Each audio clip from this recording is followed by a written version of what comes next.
Aujourd'hui, nous allons voir une question que j'ai traitée dans l'exercice 11.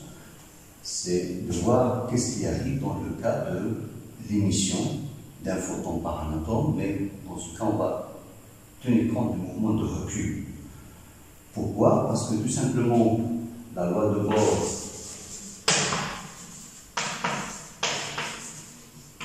qui s'écrit comme la différence entre l'énergie, la différence entre l'énergie de l'état de l'atome initialement moins l'énergie de l'état final, celle-ci, c'est tout simplement l'énergie du photon que j'écris comme H mu ou bien H C sur 1. Et dans ce cas, on ne tient pas compte de mouvement de recul. Donc je vais noter le nu, c'est nu 0, et lambda, c'est lambda 0. Donc c'est un mouvement dans lequel j'ai tout simplement un atome qui est immobile, à une vitesse v égale à 0, et dans lequel vous allez assister à l'émission d'un photon, et ce photon aura donc un nombre de temps lambda 0, et là dans ce cas, il n'y a pas de mouvement de recul. Mais sachant que le photon possède une quantité de mouvement, possède une impulsion, l'impulsion du photon c'est h sur lambda 0. Donc, si je représente le schéma des impulsions, je dois le représenter par une impulsion P du photon, c'est l'impulsion du photon.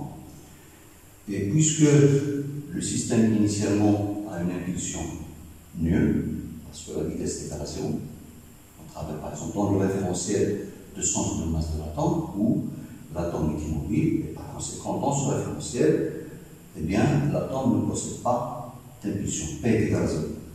Mais après émission, afin que l'impulsion soit conservée, il est nul, l'atome doit subir un mouvement de recul de telle manière à ce que l'impulsion de l'atome, P, soit exactement l'opposé de l'impulsion du photon. De telle manière à ce que la somme vectorielle de vecteurs donne exactement P initiale qui est égale à 0, bien que l'impulsion totale qui est égale à 0 initialement. Un système sans impulsion.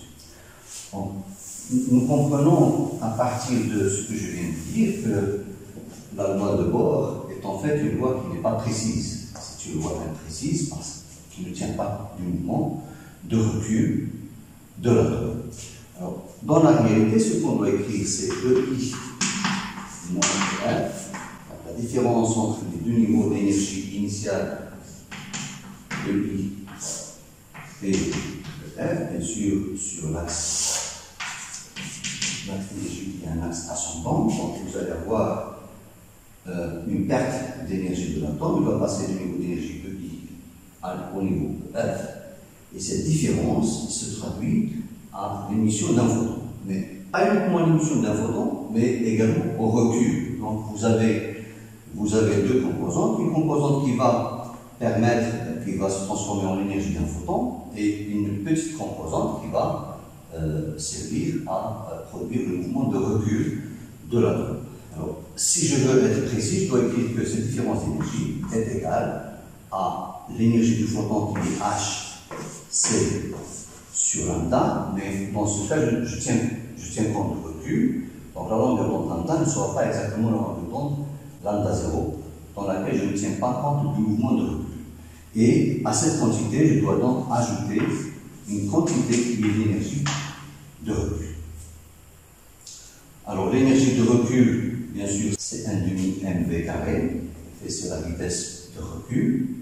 C'est aussi l'impulsion au carré, l'énergie de recul, c'est l'impulsion de recul au carré sur 2 fois la masse totale, où m c'est la masse de l'atome. Donc la masse de l'atome que je vais considérer qui va faire un mouvement de recul avec une impulsion P de recul, eh bien il va avoir une masse totale m. Dans le cas du boson, la masse totale c'est la masse du proton plus la masse de l'électron. Alors, à partir de cette équation, si je fais maintenant appel à la première équation, à la loi de Bohr, dans laquelle on ignore le mouvement de recul, je vais écrire que ceci c'est H C sur lambda 0 moins h c sur lambda est égal à l'énergie de recul de l'atome qui est P carré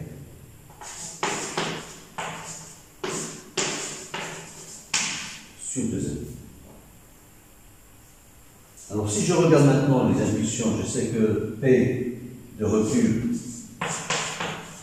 de l'atome doit être égal à l'opposé de l'impulsion du photon. P du photon doit être opposé et égaux au module. Je sais que l'impulsion du photon c'est H, l'impulsion du photon c'est H sur lambda. Et par conséquent, je peux prendre la valeur H sur lambda pour PR. Donc vous aurez ici H carré sur 2n fois lambda. Ok? Alors je vais diviser par HC, je vais obtenir 1 sur lambda 0 moins 1 sur lambda est égal. Alors ici je vais diviser par H, je vais obtenir simplement H sur 2n fois C fois lambda carré. Je multiplie par 1 par C au numérateur et au dénominateur. Et je vais obtenir HC sur lambda qui est l'énergie du photon. Donc j'aurai lambda moins lambda 0 sur lambda 0 fois lambda qui est égal à HC sur lambda.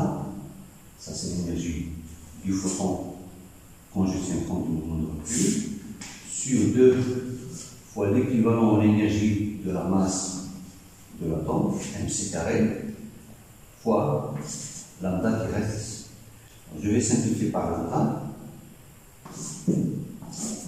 et j'obtiendrai la valeur lambda 0 sur lambda est égal au rapport, égal à 1 fois le rapport entre l'énergie du photon Hc sur lambda sur l'équivalent en énergie de la masse de l'atome. Alors ceci constitue donc l'erreur relative, c'est l'erreur relative qu'on commet lorsqu'on tient compte, lorsqu'on néglige le mouvement de recul de l'atome. Donc si on prend par exemple la valeur lambda 0 en négligeant le mouvement de recul, lambda moins lambda 0 sur lambda, ça veut dire à peu près l'erreur relative, parce qu'en fait on doit aussi avoir lambda 0, mais c'est à peu près l'erreur relative qu'on commet en négligeant le mouvement de recul. Alors cette erreur relative, je peux l'estimer, je connais la masse du proton, la masse de l'électron, je connais la longueur d'onde des transitions atomiques, je connais l'ordre de grandeur, et si par exemple je travaille avec des longueurs d'onde, donc si je prends des longueurs d'onde de l'ordre de 10 puissance, par exemple de quelques milliers d'angstroms, 10 puissance 3 angstroms, eh bien je peux calculer le rapport Hc sur lambda sur mc carré fois 1,5. Donc si je fais ce calcul, eh bien je trouve que l'erreur relative que je commets, delta lambda sur lambda, quand je prends lambda aux alentours de la valeur de 1000 angstroms, eh bien je vais trouver ceci comme une valeur de à peu près 6,6 puissance moins 9. Nous pouvons constater que dans le cas des transitions atomiques, nous utilisons des longueurs d'onde de à peu près quelques milliers d'angstroms. L'erreur relative commise n'affecte que le neuvième chiffre après la virgule. Vous avez une erreur relative de l'ordre de 10 puissance moins 9, ce qui est très peu. Donc, l'erreur qu'on commet est très faible, voire négligeable. Mais par contre, si nous avons affaire à des transitions nucléaires, dans le cas des transitions nucléaires, les niveaux d'énergie sont très espacés, et par conséquent, la longueur d'onde du photon gamma qui est émis aura une longueur d'onde beaucoup plus petite, très faible, et de ce fait, vous aurez une erreur relative commise beaucoup plus grande. Vous vous allez avoir dans le cas des transitions nucléaires, si on néglige le mouvement de recul, on va commettre une erreur très importante. Et donc, il est très prudent. Dans le cas d'études de problèmes nucléaires, d'études d'émission, il est nécessaire de tenir compte, et très prudent, nécessaire et prudent de tenir compte de mouvements de recul du noyau après émission. Ce n'est pas le cas dans le cas des transitions atomiques, où vous avez des électrons qui changent de niveau d'énergie. Alors dans ce cas, la quantité d'énergie qui est mise en jeu, c'est une quantité qui va produire une lumière de longue onde d'environ 1 millier d'angstroms.